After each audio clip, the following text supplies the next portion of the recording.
Hello and welcome to the Cultured Bumpkin. If you know Ernest T. Bass from the Andy Griffith Show, you'll know that he desired a grill much like mine, and I'm very proud of it. So, on this episode, we're going to read from. Okay, that's enough. It'll mess up the recording. Uh, Chapter 12 from Northanger Abbey by Jane Austen. I've been off for about a week, had a great time. Now we're back in the studio, getting started again. We're going to finish this book as soon as we can, God willing. And here we go. Chapter 12. Mrs. Allen, said Catherine the next morning, will there be any harm in my calling on Miss Tilney today? I shall not be easy till I've explained everything. Go by all means, my dear, only put on a white gown. Miss Tilney always wears white. Catherine cheerfully complied, and being properly equipped and was more patient than ever to be at the pump room that she might inform herself of General Tilney's lodgings. For though she believed they were in Milsom Street, she was not certain of the house, and Mrs. Allen's wavering convictions only made it more doubtful. To Milsom Street she was directed, and having made herself perfect in the number, hastened away with eager steps and a beaten heart to pay her visit, explain her conduct, and be forgiven. Tripping lightly through the courtyard, tripping lightly through the churchyard, and resolutely turning away her eyes that she might not be obliged to see her beloved Isabella and her dear family, who, she had reason to believe, were in a shop hard by. She reached the house without any impediment, looked at the number, knocked at the door, and inquired for Miss Tilney. The man believed Miss Tilney to be at home, but was not quite certain. Would she be pleased to send up her name? She gave her card. In a few moments the servant returned, and with a look which did not quite confirm his words, said he had been mistaken, for that Miss Tilney was walked out. Catherine, with a blush of mortification, left the house. She felt almost persuaded that Miss Tilney was at home, and too much offended to admit her. She she felt almost persuaded that Miss Tilney was at home, and too much offended to admit her. And as she retired down the street, could not withhold one glance at the drawing-room windows in expectation of seeing her there, but no one appeared at them. At the bottom of the street, however, she looked back again, and then, not at a window, but issuing from the door, she saw Miss Tilney herself. She was followed by a gentleman, whom Catherine believed to be her father, and they turned up towards Edgar's buildings. Catherine, in deep mortification, proceeded on her way. She could almost be angry with herself at such angry incivility, but she checked the resentful sensation. She remembered her own ignorance. She knew not how such an offense as hers might be classed by the laws of worldly politeness, to what a degree of unforgiveness it might be with propriety led, nor to what rigors of rudeness in return it might justly make her amendable. Dejected and humbled, she had even some thoughts of not going with the others to the theater that night, but it must be confessed that they were not too long of but it must be confessed that they were not of long continuance, for she soon recollected, in the first place, that she was without any excuse for staying at home, and in the second, that it was a play she wanted very much to see. To the theater, accordingly, they all went. No Tilneys appeared to plague or please her. She feared that amongst the many perfections of the family, a fondness for plays was not to be ranked. But perhaps it was because they were uh, habituated to the finer performances of the London stage, which she knew, on Isabella's authority, rendered everything else of the kind quite horrid. She was not deceived in her own expectation of pleasure. The comedy so well suspended her care that no one, observing her during the first 4 acts, would have supposed that she had any wretchedness about her. On the beginning of the fifth, however, the sudden view of Mr. Henry Tilney and his father joining a party in the opposite box recalled her to anxiety and distress. The stage could no longer excite genuine merriment, no longer keep her whole attention. Every other look, upon an average, was directed towards the opposite box, and for the space of 2 entire scenes did she thus watch Henry Tilney, without being once able to catch his eye.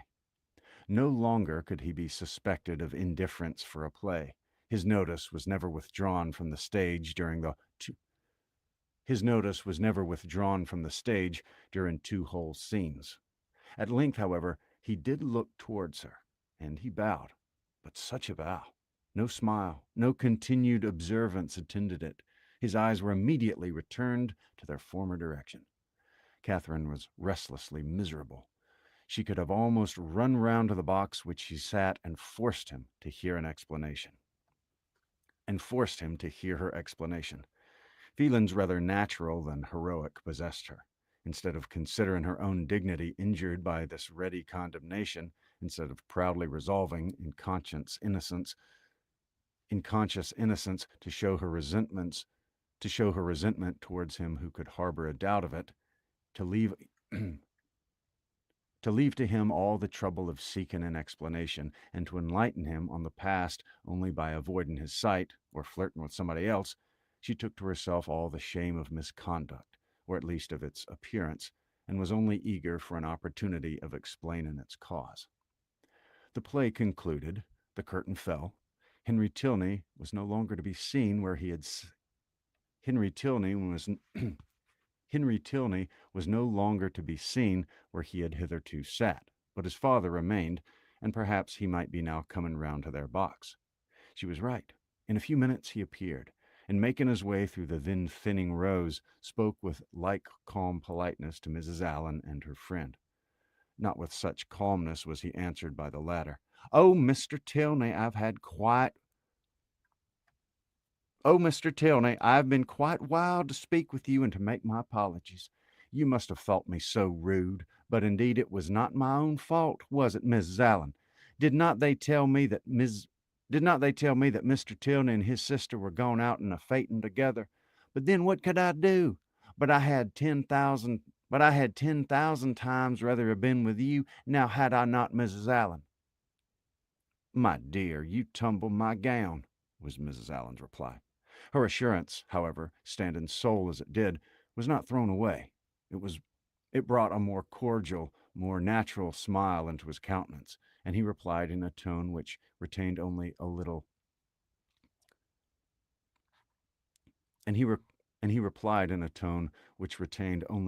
affected reserve. "We were much obliged to you at any rate for wishing us a pleasant walk after our passing you in Argyle Street.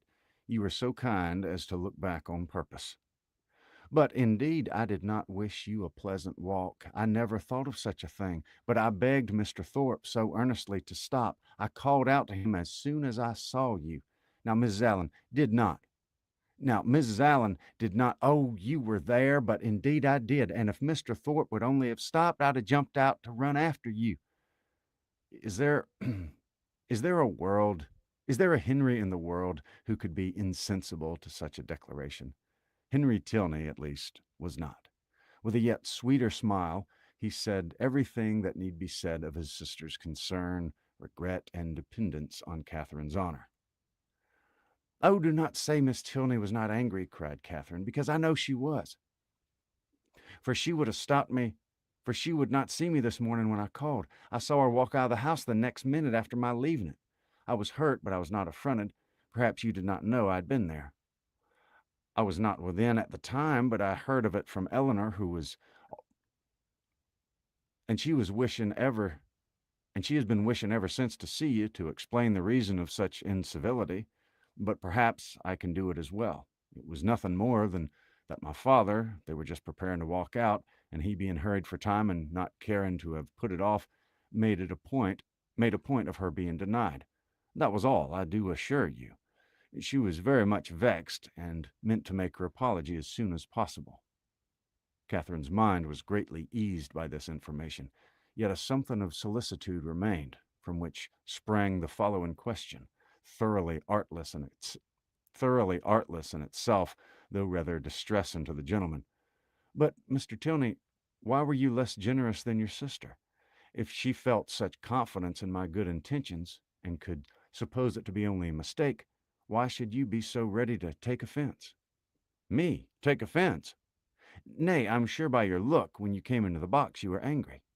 I angry? I could have no right. Well, nobody would have thought you had no right who saw your face, he replied by asking her to make room for him and talking of the play. He remained with him for some time. He remained with him for some time, and she was only too agreeable for Catherine to be contented when he went away. Before they parted, however, it was agreed that the projected walk should be taken as soon as possible, and setting aside the misery of his quitting their box, she was, upon the whole, left one of the happiest creatures in the world. While while talking to each other, she had observed with some surprise that John Thorpe, who was never in the same part of the house for 10 minutes together, was engaged in conversation with General Tilney, and she felt something more than surprise when she thought she could perceive herself the object of their attention and discourse. What could they have to say of her? She feared General Tilney did not like her appearance.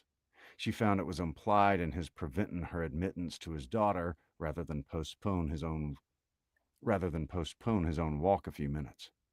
How came how came Mr. Thorpe to know your father? Was her anxious inquiry as she pointed them out to her companion. He knew nothing about it, but his father, like every military man, had a very large acquaintance. When the entertainment was over, Thorpe came to assist him in getting out. Catherine was the immediate object of his gallantry, and while they waited in the lobby for a chair, she prevented the inquiry which had traveled from her heart almost to the tip of her tongue by asking, in a consequential manner, whether she had seen him talking with General Tilney. He's a fine old fellow, upon my soul, stout, active, looks as young as his son. I have a great regard for him, I assure you, a gentleman-like, good sort of fellow as ever lived. But how came you to know him? Uh, okay, I'm sorry, I might have put the wrong voice on there. Uh,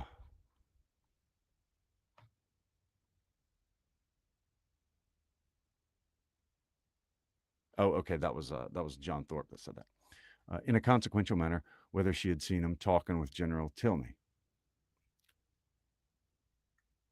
He's a fine old fellow, upon my soul, stout, active, looks as young as his son. I have a great regard for him, I assure you.